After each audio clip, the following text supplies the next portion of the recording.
যে সত্যের সন্ধানে আমি ঘর ছেড়েছিলাম, এটা দ্ব্যর্থহীন ভাষা আমি বলতে পারি যে সেই সত্যকে আমার উপলব্ধি করা হয়ে যাবে না। আমাদের তো তবু পোশাক আশাক দেখে কিছুটা বোঝা যায়, আর পোশাক দেখে তো সাধু চেনা যায় না।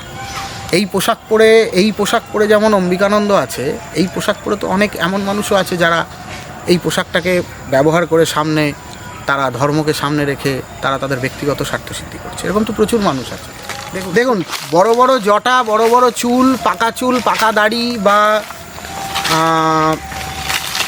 হাত ঘুরিয়ে রসগোল্লা বা লাড্ডু বা প্যাড়া এনে দেওয়াটা তো সিদ্ধ পুরুষের লক্ষণ নয়। দর্শক বন্ধুরা, আমি এখন যাচ্ছি জঙ্গলের ভেতরে পঞ্চমন্দির আসনে। আর দেখতে পাচ্ছেন আমাদের অনেকটা ক্ষেত পেরিয়ে তবে আমাদের যেতে হচ্ছে, আর অনেকটা রাস্তা এগিয়ে গেছেন অম্বিকানন্দ। হুগলি জেলার পান্ডুয়ায় মহানাদ একটি ঐতিহাসিক স্থান। প্রায় ১৬০০ বছর পূর্বে অর্থাৎ গুপ্ত যুগে উজ্জয়িনীর রাজা বিক্রমাদিত্যের পুত্র কুমারগুপ্ত এখানে বাবা জটেশ্বর শিবলিঙ্গের প্রতিষ্ঠা করেন। একাদশ শতাব্দীতে রাজা চন্দ্রকেতু এই মন্দিরের পুনর্নির্মাণ করান, বর্তমানে যা বাবা জটেশ্বর শিব মন্দির বলে খ্যাত। এখানে পাণ্ডুরাজাদের কিছু ঐতিহাসিক ধ্বংসাবশেষ লক্ষ্য করা যায়। এছাড়া নাথযোগীদের যোগপীঠ এই মহানাদ। এই যোগপীঠের মধ্যেই আমার সাথে প্রথম সাক্ষাৎ হয় বহু বিতর্কিত সাধু অম্বিকানন্দ মহারাজের সাথে। হুমায়ুন কবির যখন মুর্শিদাবাদে বাবরি মসজিদের নির্মাণের কথা বলেছিলেন, তখন বঙ্গীয় রামসেবক পরিষদের অধ্যক্ষ অম্বিকানন্দ মহারাজ মুর্শিদাবাদ জেলার প্রতি বিধানসভা কেন্দ্রে একটি করে ছোট বড় রাম মন্দির তৈরির ঘোষণা করেন। তিনি একজন স্পষ্টবাদী সাধু বলেও সবার কাছে পরিচিত। সেই অম্বিকানন্দ মহারাজের সাথে আমার কিছু মুহূর্ত কাটানোর সুযোগ হয়েছিল হুগলি জেলার পান্ডুয়ায় জটেশ্বর শিব মন্দির অর্থাৎ নাথযোগীদের যোগ সাধন পীঠস্থানে। খুব সংক্ষেপে বলতে গেলে পরমগুরু বাসুদেব পরমহংসদেবের শিষ্যা জয়ামায়ের কাছে প্রথম ইষ্টদেবী বগলা মায়ের মন্ত্রে দীক্ষাপ্রাপ্ত হন অম্বিকানন্দ মহারাজ। জয়ামায়ের নির্দেশে তারাপীঠ, বক্রেশ্বর এবং অন্যান্য ভয়ঙ্কর শ্মশানে সাধনায় লিপ্ত হন তিনি। পরবর্তী সময় তিনি বিভিন্ন পরম্পরায় সাধনা করেছেন। বর্তমানে অম্বিকানন্দ মহারাজ নাথ সম্প্রদায়ের অন্তর্ভুক্ত অঘোরপীর বা কৌলাচারী নাথ পরম্পরার একজন সাধু।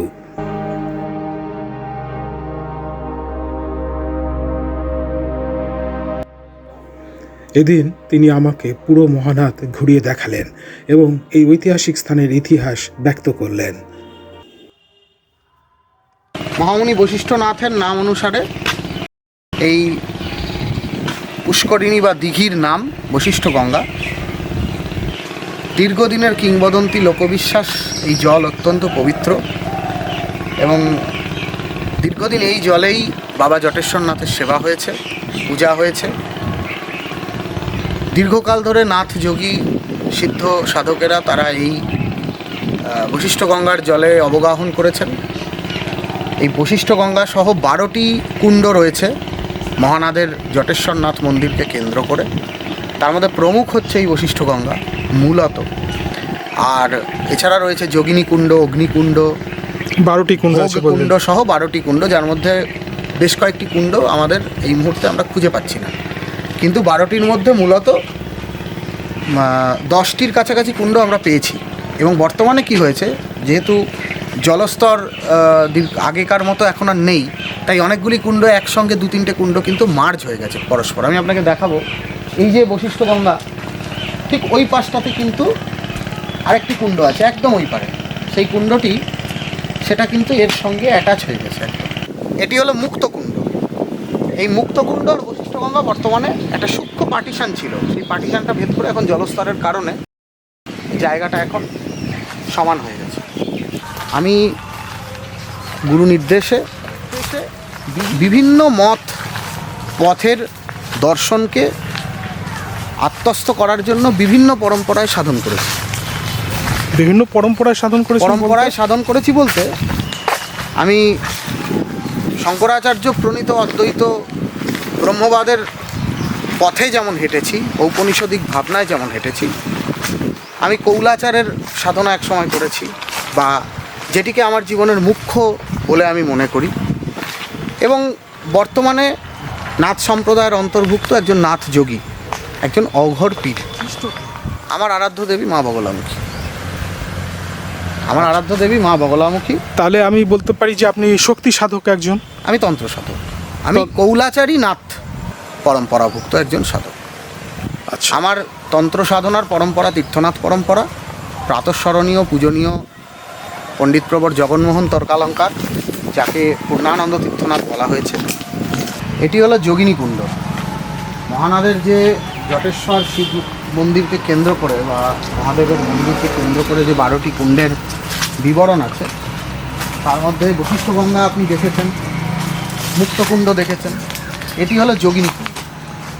জনশ্রুতি বলছে যখন এক সময় নাথ যোগীদের সাম্রাজ্যের দুর্ভেদ্য সাম্রাজ্য গড় ছিল মহানাদ, সেই সময়ে যোগিনীরা অর্থাৎ যারা স্ত্রীরা, মাতৃশক্তিরা, যারা নাথ সম্প্রদায়ভুক্ত ছিলেন, প্রচুর এরকম যোগিনী সিদ্ধ যোগিনীরা ছিলেন।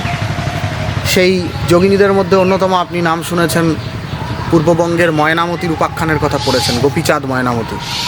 সেই রানী ময়নামতি, যিনি শালিবাহন রাজার কন্যা ছিলেন, তিনিও তো একজন রানী ছিলেন এবং তিনি সাম্রাজ্য পরিচালনা করতেন। আবার তিনি মহাযোগী গোরক্ষনাথের শিষ্যা ছিলেন এবং তার পুত্র গোপীচাঁদ, তিনি রাজপুত্র ছিলেন। রাজার রাজপুত্র হওয়া সত্ত্বেও তিনি সব ছেড়ে, সংসার ছেড়ে দিয়ে চলে গিয়েছিলেন যোগ সাধনা এবং মহাযোগী গোরক্ষনাথজির অতীন্দ্রিয় আহ্বানে। তার গুরু ছিলেন হারিপানাথ, যোগী হারিপানাথ। তো এরকম যারা যোগিনী ছিলেন, তারা লোকচক্ষুর অন্তরালে এই যোগিনী কুণ্ডে স্নান করা বা এখানে তারা তাদের দৈনন্দিন যে প্রাতকৃত্যাদি তারা এই যোগিনী কুণ্ডের চারপাশে করতেন এবং যোগিনী কুণ্ডটাই ছিল তাদের স্নান করার, অবগাহন করার একটা বিচরণ ক্ষেত্র। সেই জন্য এই যোগিনীদের না, সিদ্ধ যোগিনীদের কুণ্ড হিসেবে এটা যোগিনী কুণ্ড সেই হিসাবে নামটা হয়েছে। এটা অতীত ইতিহাস না? এটা অতীত ইতিহাস। কত অতীত হবে এটা মোটামুটি? 1600 বছরের ইতিহাস। আচ্ছা, আর এই যে আপনাদের নাথ সম্প্রদায়, এটা সম্পর্কে একটু ধারণা দিন। দেখুন, নাথ সম্প্রদায়ে আদিনাথ থেকে মৎস্যেন্দ্রনাথ হয়ে মহাযোগী গোরক্ষনাথজির পর্যন্ত এই নাথ সম্প্রদায়ের যে বিস্তৃতি, এবং মহাযোগী গোরক্ষনাথজির পরে ইতিহাস বলছে 32টি নাথ সম্প্রদায়ের 32টি পন্থ ছিল, যেটি বর্তমানে দ্বাদশ পন্থে এসে পর্যবসিত হয়েছে। যার জন্য নাথ সম্প্রদায়ের যে মাদার অর্গানাইজেশন, সেটা হচ্ছে দ্বাদশ পন্থ অবধূত ভেক মহাসভা, যোগী মহাসভা, যার সর্বভারতীয় সভাপতি রয়েছেন এই মুহূর্তে যোগী আদিত্যনাথজি, গোরক্ষ পীঠাধীশ্বর। তো গোরক্ষনাথজির পরবর্তীকালে গোরক্ষনাথজির এক একজন শিষ্য প্রশিষ্যদের মত থেকে এক একটি পরম্পরা সৃষ্টি হয়েছে। অধিকাংশ ক্ষেত্রেই বঙ্গদেশ মূলত নাথ সম্প্রদায়ের কপিলানি পন্থের অন্তর্গত। কপিলানি পন্থ মানে আপনি যে গঙ্গাসাগরে কপিল মুনির কথা শুনেছেন, সেই কপিল মুনি আসলে নানাদার দেন মহাযোগী গোরক্ষনাথজির দীক্ষিত শিষ্য। এবং কপিল মুনিকে গোরক্ষনাথজি দীক্ষা দিয়েছিলেন যে স্থানটিতে, সেই স্থানটি হচ্ছে কপিল মুনির দীক্ষাস্থলী, যেটা দমদমে, কলকাতার দমদমে গোরক্ষবাসী মঠ। আর কপিল মুনি যেখানে সিদ্ধিলাভ করেছিলেন সেই জায়গাটির নাম হচ্ছে সিদ্ধিনাথ। সেটি বর্তমানে পূর্ব মেদিনীপুরের পাঁশকুড়া ব্লকের অন্তর্গত একটি সিদ্ধক্ষেত্র। আর এই কপিল মুনি থেকেই কিন্তু কপিলানি পন্থের পরম্পরা, অর্থাৎ আমরা যারা নাথ সম্প্রদায়ের অন্তর্গত এখানে, এটা আমরা সবাই কিন্তু কপিলানি পন্থের। এবং কপিলানি পন্থের অন্তর্গত পশ্চিমবাংলায় নাথ সম্প্রদায়ের 3টি ক্ষেত্র রয়েছে। আপনি এখন যেখানে দাঁড়িয়ে রয়েছেন মহানাদ, সেটি কপিলানি পন্থের অন্তর্গত। আপনি দমদম গোরক্ষবাসী মঠ, যেখানে মহাযোগী গোরক্ষনাথজির প্রতিষ্ঠিত ধুনি রয়েছে, অখণ্ড ধুনি, যেটি জ্বলছে সর্বদা, নির্বাণ ধুনি। এবং সেখানে মৎস্যেন্দ্র গঙ্গা বলে একটি পুষ্করিণী রয়েছে, যে পুষ্করিণীতে আপনি দেখবেন প্রচুর মাছ রয়েছে, যে মাছেদেরকে কেউ কখনো স্পর্শ করে না। সেই মাছেদেরকে সবাই এসে বিভিন্ন দূর দূরান্ত থেকে তাদের মনস্কামনা নিয়ে খাওয়াতে আসে। সেই মৎস্যেন্দ্র গঙ্গার খানিকটা দূরেই সরস্বতী নদীর একটি অবশেষ রয়েছে। কারণ সরস্বতী নদীর এই পাড় ধরেই গোরক্ষনাথ এবং মৎস্যেন্দ্রনাথ এই বঙ্গদেশে নাথ সম্প্রদায়ের প্রবর্তন করেছিলেন এবং নাথ সম্প্রদায়ের বিস্তৃতি ঘটিয়েছিলেন। যখন শঙ্করাচার্যের দশনামী সম্প্রদায় বা বৈদিক অদ্বৈত সিদ্ধান্ত বঙ্গদেশে সেভাবে বিস্তৃতি লাভ করতে পারেনি, তারও বহু আগে মহাযোগী গোরক্ষনাথজি এবং মৎস্যেন্দ্রনাথজি প্রবর্তিত নাথ সম্প্রদায়ের ধারা কিন্তু এই বঙ্গদেশে স্বমহিমায় তার বিজয় পতাকাকে কিন্তু দিকে দিকে উড্ডীয়মান করেছে। যেমনটা জেনেছি যে আপনি 8 বছর বয়সেই নাকি আপনি শ্মশানে গিয়ে সাধনা করেছেন। মা আমাকে যখন দীক্ষা দেন তখন আমার 8-9 বছরই বয়স। তো মায়ের নির্দেশে আমার একটা জিনিস ছিল, আমি কোনোদিন মাকে প্রশ্ন করিনি। শুধু মাকে বলে না, আমি যখনই যার কাছে আশ্রিত হয়ে সাধন ভজন করেছি তাদেরকে কখনো আমি মুখে মুখে কথা বলিনি, আর কখনো তাদের কেন, কি, কোথায়, কবে এই সমস্ত প্রশ্ন করিনি। তো গুরুর প্রতি আনুগত্য আমার ছিল। হ্যাঁ, আমি যেখানে বুঝতে পারিনি জিজ্ঞাসা করেছি। তো মা আমাকে শ্মশানে পাঠাতেন, যা আজ অমুক দিন আছে তুই শ্মশানে যা, একটু জব করে আয় ইত্যাদি। তো সেইভাবে করেছি, খুব ছোটো বয়স থেকেই করেছি। এবং আমার শ্মশানে যাওয়া কিন্তু প্রথম আমার বাবার হাত ধরে। আমার বাবার কাছে আমি বায়না করেছিলাম শ্মশান দেখতে যাব। আমি ক্লাস 6-এ পড়ি, শুনলে আপনি হাসবেন। আমার বাবা আমাকে শ্মশানে নিয়ে যান এবং শ্মশান থেকে ফিরে এসে আমি বুকে হাত দিয়ে ডেড বডি যেভাবে শুয়ে থাকে সেটা অ্যাক্টিং করে দেখিয়েছিলাম আমার মাকে। আমি এখন যাচ্ছি জঙ্গলের ভেতরে পঞ্চমন্ডির আসনে, আর দেখতে পাচ্ছেন আমাদের অনেকটা ক্ষেত পেরিয়ে তবে আমাদের যেতে হচ্ছে। অম্বিকানন্দ মহারাজের সাথে পদব্রজে চললাম পঞ্চমুণ্ডির আসন দেখতে। স্থানটি জটেশ্বর শিব মন্দির থেকে প্রায় 2-3 কিলোমিটার দূরে হবে, একটি নির্জন শান্ত জায়গায়।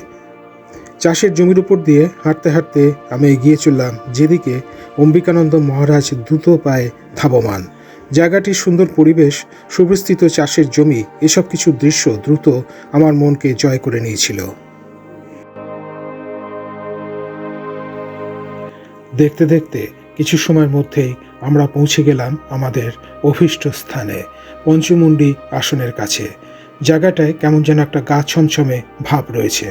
রহস্যময় স্থানটি সম্পর্কে আমাকে সব কিছু জানালেন মহারাজ।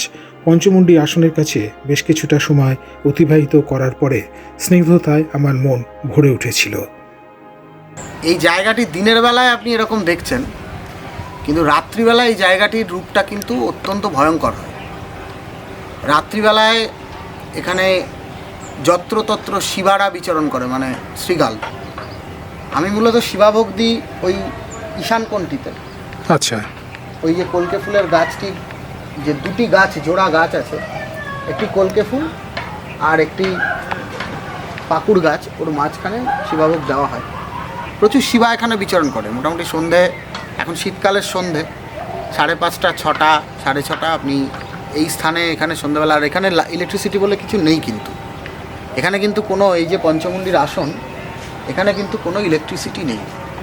আচ্ছা, এই পঞ্চমন্ডির আসন কে প্রতিষ্ঠা করেছিল? এই পঞ্চমুণ্ডির আসন কে প্রতিষ্ঠা করেছিল এর ইতিহাস জানা যায় না, কিন্তু এই পঞ্চমুণ্ডির আসনে একসময় দেবী ছিন্নমস্তার আরাধনা হতো। দেবী ছিন্নমস্তার আরাধনা করতেন অঘরীনাথ যোগীরা, এবং তা খুব সম্ভবত তাদেরই কোনো সিদ্ধ সাধকের হাতে এই পঞ্চমুণ্ডির আসন প্রতিষ্ঠিত হয়। এবং এর সামনে এই ধুনি দেখছেন, এখন সেই সব উঠে গেছে। এখন যেটা বর্তমানে যেটা আছে, দীপান্বিত অমাবস্যার দিনে, অর্থাৎ কালী পূজার দিনে এখানে কালী পূজা হয়।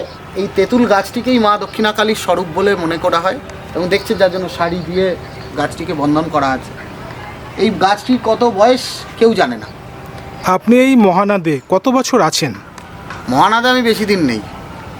মহানাদে আমি মধ্যে এসেছি। আমার প্রথম মহানাদে আসা আজ থেকে প্রায় বছর 20 আগে যখন এসেছিলাম তখন অনেক ছোট ছিলাম। এক পরিচিত আত্মীয়ের বাড়িতে এসেছিলাম, কিন্তু এই স্থানটিতে এসেছিলাম। এবং এই স্থানটিতে এসে তখন এরকম এই বাঁধানো, আপনি যে অবয়ব দেখছেন, বা এই যে তেঁতুল গাছের গোড়ায় এই যে বাঁধানো, এই রকম ব্যাপারটা ছিল না। তখন মাটির বেদি ছিল এবং আরও প্রচুর গাছ ছিল চারপাশে। তো তখন আমি এসেছিলাম, এখানে আমার একটি দর্শন হয়েছিল। এবং তার পরবর্তীকালে নাথ সম্প্রদায়ের অন্তর্ভুক্ত হওয়ার আগেও বহুবার এসেছি, নাথ সম্প্রদায়ের অন্তর্ভুক্ত হওয়ার পরেও বহুবার এসেছি। এখন তো আমি মোটামুটি একরকম পাকাপাকি বাসিন্দা না মহানাদে। এই স্থানে রাত্রেবেলা এসেই প্রধানত আপনি সাধনা করেন? আমার মূলত দেখুন, সাধনার কথা তো আমি বলবো না, এটা একান্তই গুপ্ত এবং সাধকের ব্যক্তিগত বিষয়। কিন্তু এখানে মায়ের যে বিশেষ পূজা ইত্যাদি আমি যেগুলো করি সেগুলো রাত্রিতেই হয়, কারণ আপনি জানেন যে তন্ত্রের সাধনা বা সাধকের সাধনার যে বিষয় সেটা সবটাই মহানিশা এবং রাতকে কেন্দ্র করে। রাত্রেই আসা হয়। শিবাভোক্ত দিবালোকে দেওয়া সম্ভব নয় এবং সেটা হয়ও না, তো সেটা রাত্রিবেলাতেই দেওয়া হয়। বিশেষ বিশেষ তিথিতে, যেমন কৌশিকী অমাবস্যা, অ্যাকচুয়ালি কৌশিকী অমাবস্যা বলে তো কিছু হয় না, কৌশী অমাবস্যা হয়। তো কৌশী অমাবস্যার দিনে এখানে তারা পুজো, উগ্র তারা পূজা করা হয়েছে, দেবী তারার আবাহন হয়েছে। এছাড়াও বিশেষ বিশেষ তিথিতে আমি এই পঞ্চমুণ্ডির আসনে বসে আমার নিজস্ব তো আপনার আশ্রমের যে ঘরে আপনি থাকেন সেখানে দেখলাম উগ্রতারার মূর্তি আছে, মা বগলার মূর্তি রয়েছে। মা বগলার মূলত দেবী বগলামুখীর তো অনেক রূপ। দেবী বগলামুখী মূলত বঙ্গদেশে দ্বিভুজা রূপে বেশি পূজিত হন, আর চতুর্ভুজা রূপেও পূজিত হন খুব কম জায়গায়। তো আমার যেটি মূল আশ্রম রাজরাজেশ্বরী বগলামুখী শক্তিপীঠ, সেখানে দেবী বগলামুখী 108 নরমুণ্ডের আসনের ওপরে দ্বিভুজা বগলা রয়েছেন। আমার এবং আমার গুরু পরম্পরা, আমাদের সম্প্রদায় মূলত দ্বিভুজা বগলার উপাসক। এছাড়া পরবর্তীকালে আমি মধ্যপ্রদেশের পীতাম্বরা পীঠে দাতিয়াতে, সেখানে আমি গিয়ে চতুর্ভুজা বগলা দেবী ব্রহ্মাস্ত্র বিদ্যার সাধন করি এবং সেখান থেকেই মায়ের নির্দেশে আমি এই যে আপনি যে আমার শয়নকক্ষে যে চতুর্ভুজা বগলা বিগ্রহটি দেখেছেন, সেই ব্রহ্মাস্ত্র বিদ্যার বিগ্রহটি সেখান থেকেই মূলত নিয়ে সেখানে প্রতিষ্ঠা করা হয়। এখানেই তৈরি হয়, কিন্তু সমস্ত ক্রম বা পূজা বা পদ্ধতি সবটাই ফলো করা হয় দাতিয়ার ক্রম। দেবী বগলামুখীর সাধনা অত্যন্ত গুপ্ত এবং গুহ্য। আর আমি আপনাকে খুব স্পষ্টভাবে একটা বিষয় বলতে চাই যে বঙ্গের যে তন্ত্র সাধনা, বাংলার যে তন্ত্র সাধনা, সেখানে মূলত সাধকের ইষ্ট কিন্তু কালী, তারা, ত্রিপুরা বা দুর্গা বলতে আমি জগদ্ধাত্রীর কথা বলছি। এই ক্রমের মধ্যে সীমাবদ্ধ। আদ্যৌ কালী, দ্বিতীয় তারা, তৃতীয় সুন্দরী চৈতি। তো প্রথমে কালী, তারপরে তারা, তারপর ত্রিপুরা সুন্দরী বা ষোড়শীর সাধনা।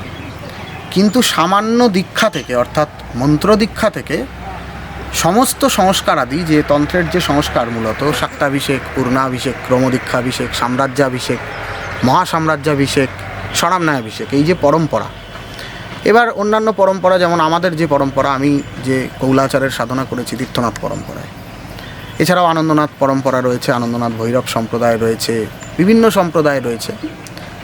তো কোথাও কোথাও এই যে সংস্কারগুলি, এই যে 6টি বা 7টি সংস্কারের কথা আমি বললাম, সেই সংস্কারের কোথাও কোথাও এদিক ওদিক আছে কিছুটা।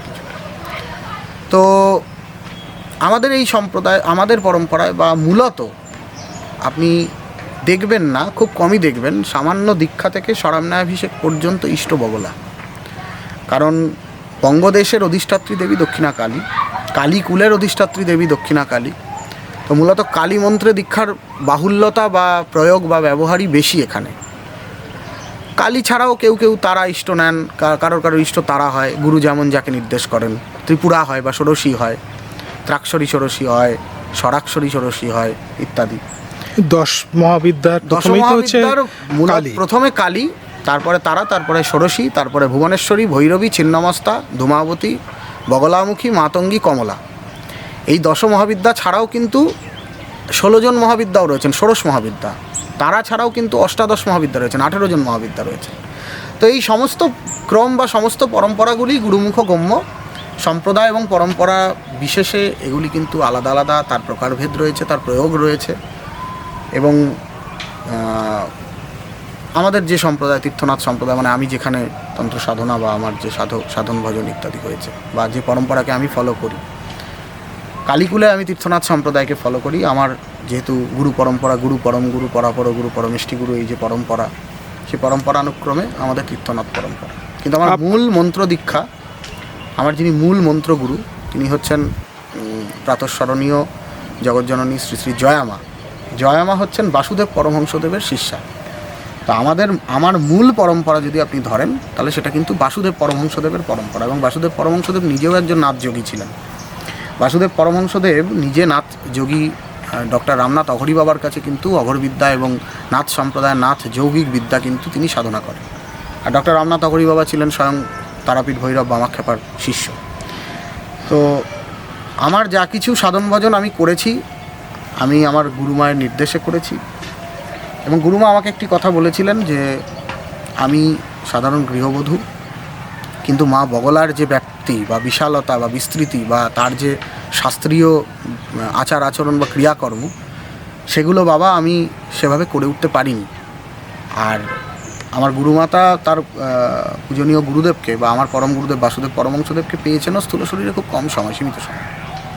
তো মায়ের ইচ্ছা ছিল যে আমি চাই যে তুই সেই সাধন ভজনগুলো কর, এবং মা বগলার বিষয় সম্পূর্ণ, মা বগলার যে শাস্ত্রীয় বিধিবত যে পূজা বা তার যে ক্রম বা তার যে সাধনা, সেগুলো তুই সব কর, আমি তোকে অনুমতি দিচ্ছি। তো তিনি অনুমতি দিয়েছিলেন, তাই এই পথে আসা হয়েছে। তিনি যদি অনুমতি না দিতেন হয়তো আমি এই পথে আসতাম না। জয়ামার কাছ থেকে কবে আপনি মন্ত্র জয় পেয়েছেন? আমার কাছে আমার মন্ত্র দীক্ষা হয়েছে 2008 সালে। 2008 সালে, এবং সেই মন্ত্র দীক্ষা আপনি শুনলে অবাক হবেন, সেই মন্ত্র দীক্ষা কিন্তু আমি ওনার কাছে দীক্ষা চাইনি, উনি কিন্তু মা বগলার নির্দেশে আমায় দীক্ষা দিয়েছিলেন। ওনার সঙ্গে প্রথম সাক্ষাৎ? আমার ব্রন অ্যান্ড ব্রট আপ, মানে আমার জন্ম, কর্ম, পড়াশুনো সবই তো কল্যাণীতে। তো স্বাভাবিকভাবেই আমার পাড়াতুতো সম্পর্কে উনি জেঠিমা ছিলেন, এবং আমি যেখানে মানে আমার ছোটোবেলাটা কেটেছে, সেখানে ওনার কোলে পিঠে করেই আমি মানুষ হয়েছি অনেকটা সময়। মানে এ পাড়া ও পাড়ার ব্যাপার আর কি। মায়ের বাড়িতে যাতায়াত ছিল জেঠিমার বাড়িতে যাওয়ার মতো। তো তখন একটা স্কুল লাইফে পড়াশুনো করতে করতে তখন একটা ভেতরে ছিল যে সারাদিনে প্রাইভেট টিউশন, পড়া, স্কুল, এগুলো করে কখন ছুটে যাব জেঠিমার কাছে। তো জেঠিমা কখন আমার জীবনে গুরু মা হয়ে আবির্ভূত হলেন, এটা আজও আমার কাছে একটা মন্ত্রমুগ্ধের মতো একটা ইতিহাস মনে হয়। আচ্ছা, এই স্থানে আপনার কিন্তু একটা দর্শন হয়েছিল, সেই দর্শনটা সম্পর্কে, সেই দিব্য দর্শন সম্পর্কে যদি একটুখানি আলোকপাত করেন। না, আমি যখন এখানে প্রথম আসি তখন আমি আধ্যাত্মিকতা সম্বন্ধে কিছুই বুঝতাম না। তখন আমি এসেছিলাম আমার এক আত্মীয়ের বাড়িতে, তিনি বর্তমানে পরলোক গমনও করেছেন। তো তার বাড়িতে একটি ঘরোয়া অনুষ্ঠানে এসেছিলাম, ছোটোবেলায় যা হয় আর কি। তো সেখানে এসে তো আমাকে কিছু আমার সমবয়সী কিছু ছেলে মেয়ে তারা আমাকে বলল যে তারা জানতো যে আমার একটা আধ্যাত্মের প্রতি আকর্ষণ আছে, ছোটোবেলা থেকে মা কালীর মূর্তি গড়ে মাটি দিয়ে পুজো করা ইত্যাদি। তো তারা বললেন এখানে মা কালীর একটা থান রয়েছে, সেই থানে, তা আমি তো স্বাভাবিকভাবেই আকর্ষিত এই বিষয়ে। আমি বললাম হ্যাঁ যাবো। তো ছোটো ছোটো ছেলে মেয়েরা, বাচ্চা আমারই বয়সী, সমবয়সী, আমি নিজেও বাচ্চা তখন। তা তারা আমার এখানে নিয়ে আসে দুজন। তা তার মধ্যে 4 জন এসছিল, 2 জন ওই দূরে দাঁড়িয়ে ছিল, আর 2 জন আমার সঙ্গে এখানে এসেছিলো। কিন্তু এই জায়গাটা অদ্ভুত একটা ছিল, মানে প্রচুর গাছ ছিল। এখন যে আপনি পরিষ্কার পরিচ্ছন্ন রূপ দেখছেন সেটার কিছুই ছিল না, এই জায়গাটা আরও উঁচু ছিল আর প্রচুর গাছ ছিল। কিন্তু এই তেঁতুল গাছটি সে সময়েও ছিল।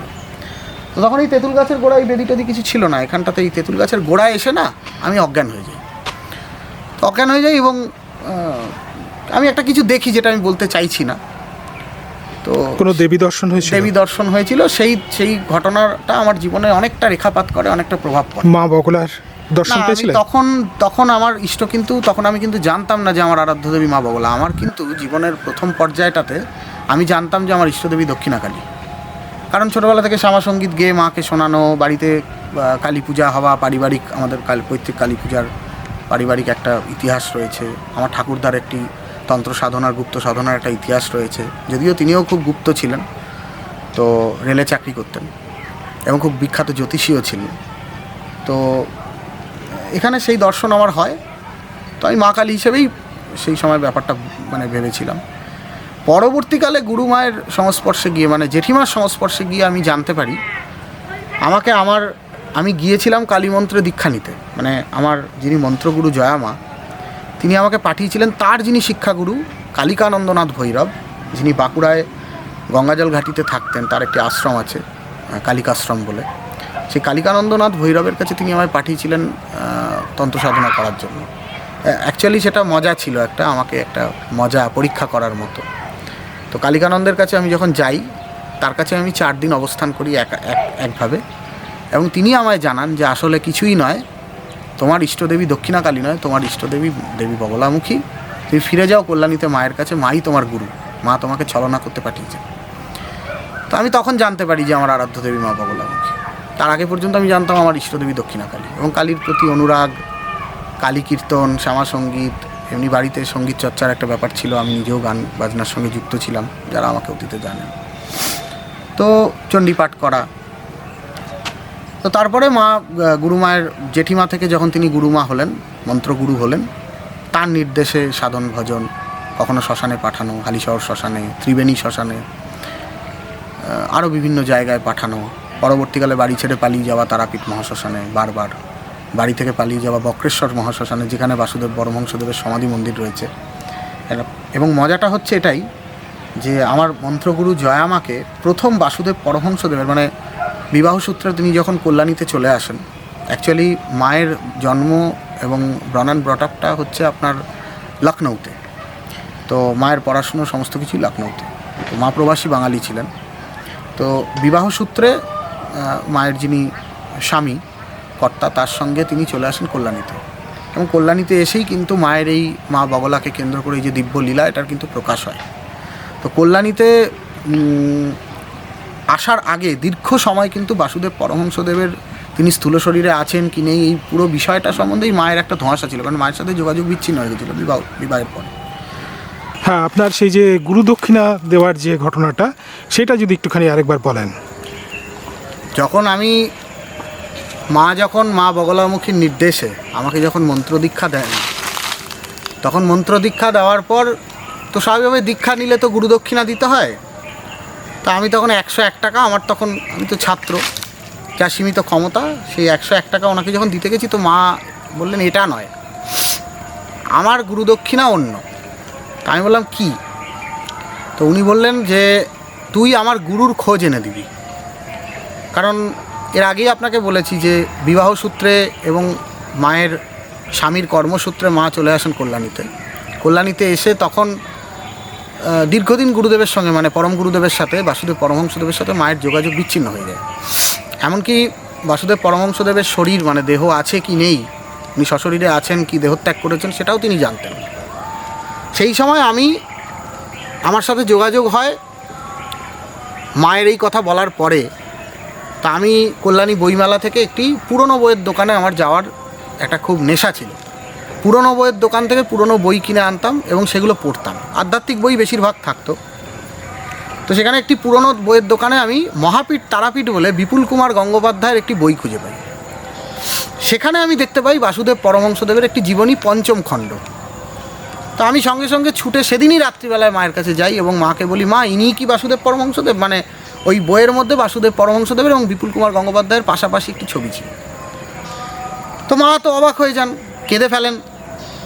তো সেইখানেই জানা যায় যে পরম পূজনীয় আমার পরম গুরুদেব বা মায়ের মন্ত্রগুরু গুরুদেব শ্রীমৎ বাসুদেব পরমহংসদেব 1992-এর দেহত্যাগ করেছেন।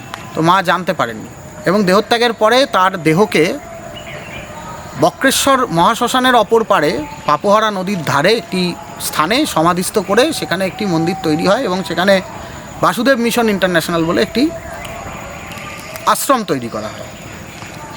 তো মা তখন আমাকে বললেন, তুই আমাকে এই খোঁজ সব কিছু খুঁজে এনে দে। তো আমি তখন, আমার মনে আছে আমি মাধ্যমিক দেব ক্লাস 9-এ পড়ি বা মাধ্যমিক দেবো এরকম কিছু।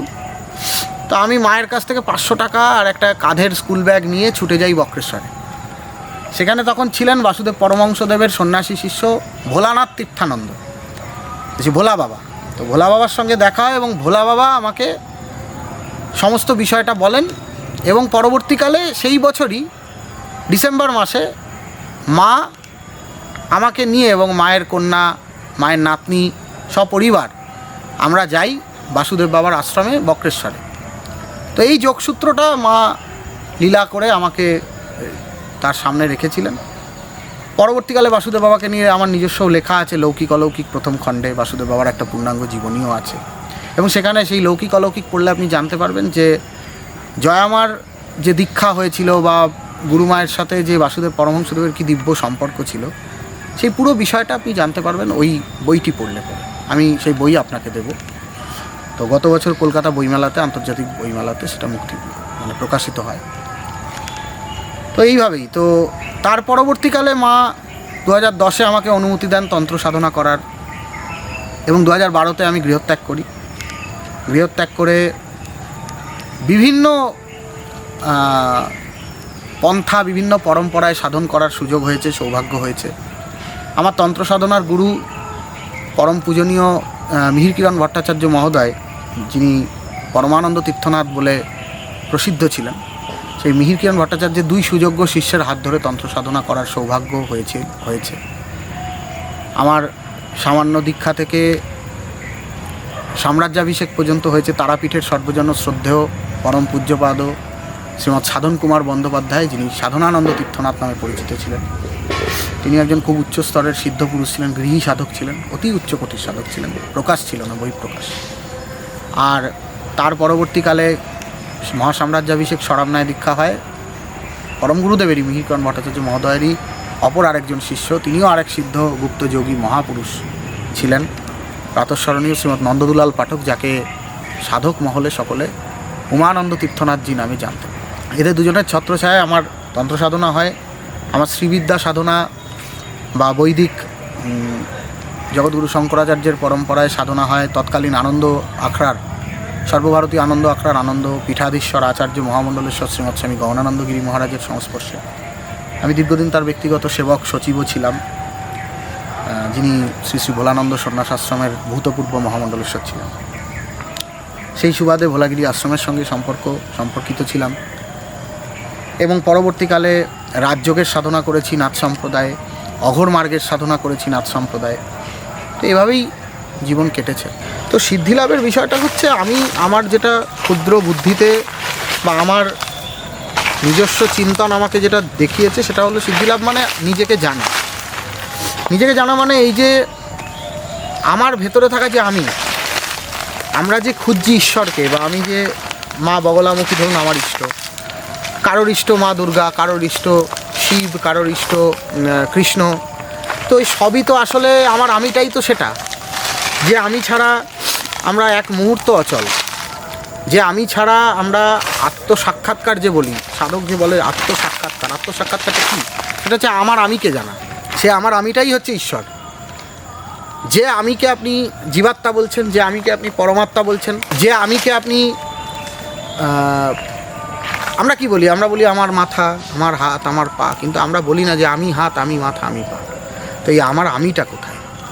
সেই আমি, যেটাকে গীতাতে বলা হচ্ছে নৈনং ছিন্দন্তি শস্ত্রাণি নৈনং দহতি পাবক ন চৈনং ক্লেদয়ন্তি আপ ন শোষয়তি মারু। সেই যে আত্মস্বরূপ, সেই যে আত্মচৈতন্য, বা যে আত্মসাক্ষাৎকার হলে সাধক বলছে অহম ব্রহ্মাস্মি, অয়মাত্মা ব্রহ্ম, প্রজ্ঞানং ব্রহ্ম, তত্ত্বমসি, এই যে বড় বড় যে জ্ঞানগুলো, এই জ্ঞানগুলোর বহিঃপ্রকাশ তখনই হচ্ছে সাধকের মধ্যে, যখন সে আমার আমিকে জানছে। আবার সেই সাধকই বলছে আমায় দে মা পাগল করে, ব্রহ্মময়ী দে মা পাগল করে, আমার কাজ নাই মা জ্ঞান বিচারে। তো আমার কাছে যিনি মা, আমার কাছে যিনি মা বগলা, তিনি আমার আমি, তাকে আমার আমিটাকে পেয়ে যাওয়া, উপলব্ধি করে নেওয়াটাই হচ্ছে আত্মসাক্ষাৎকার, ব্রহ্ম সাহায্য লাভ।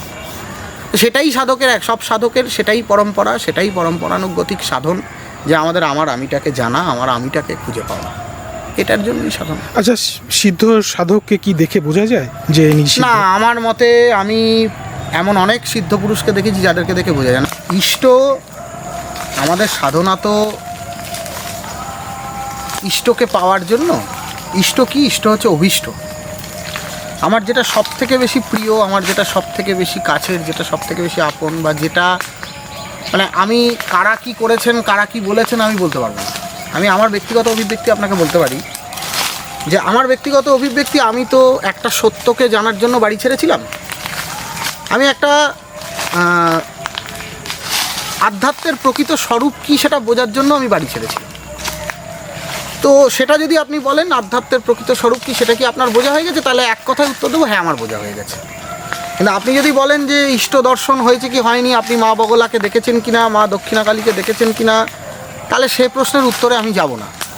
কারণ সেই বিষয়টা আমি ব্যাখ্যা করতেও পারবো না, আর আপনাকেও আমি সেটা বোঝাতে পারবো না, আর আপনিও সেটা বুঝতে পারবেন না। কারণ এটা তো সম্পূর্ণ ব্যক্তি বিশেষের ওপর নির্ভর করে, যে সে কীভাবে আধ্যাত্মকে দেখে, বা সেটা সে কীভাবে আধ্যাত্মের অনুসন্ধান করে। তো যে সত্যের সন্ধানে আমি ঘর ছেড়েছিলাম, এটা ব্যর্থহীন ভাষায় আমি বলতে পারি যে সেই সত্যকে আমার উপলব্ধি করা হয়ে গেছে। আপনার এই সাধন জীবনের বেশিরভাগটা জয়ামার সাথেই কেটেছে? না, আমার সাধন ভজনের বেশিরভাগ সময়টা, গৃহস্থ জীবনটা পুরোটা জয়ামার সাথে কেটেছে। আমি যতদিন পারিবারিক গণ্ডির মধ্যে ছিলাম, আর তারপর সেখান থেকে বেরিয়ে যখন আমি